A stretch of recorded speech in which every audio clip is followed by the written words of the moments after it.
नमस्कार, माझं नाव गजानन वाल्मिक चव्हाण, राहणार गदाना, तालुका खुलताबाद, जिल्हा संभाजीनगर. माझं 2 एकर टमाट्याचं प्लॉटचं क्षेत्र होतं. माझ्या प्लॉटला लिमोटेडचा प्रभाव झाला होता. फुटवा थांबला होता, साईज थांबली होती, वाढ थांबली होती आणि फुलगळ सुद्धा होत होती. फर्टिस इंडियाचं मॅक्रोसाइट आणि इनपॅक्ट सोडलं होतं. त्यामुळे मुळीचं गाठीचं प्रमाण कमी झालं आणि 5-6 दिवसामध्ये प्लॉट एकदम डेव्हलप झाला.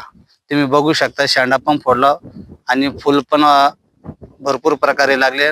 फळाची साईज पण चांगली वाढली. जिथून मुळ्या स्टॉप झाल्या होत्या तिकडून पांढऱ्या मुळ्याला ग्रोथ चांगली झाली. ह्या प्रोडक्टमुळं टमाट्याची साईज पण वाढली, फुटवा पण वाढला आणि ग्रोथ पण चांगल्या प्रकारे झाली. लिमिटेडसाठी या प्रोडक्टचा मला चांगला फायदा झाला. लिमिटेड माझ्या प्लॉटला आला होता, यांना 100% रिझल्ट पडला या प्रोडक्टना. तुम्ही पण सोडा आणि धन्यवाद.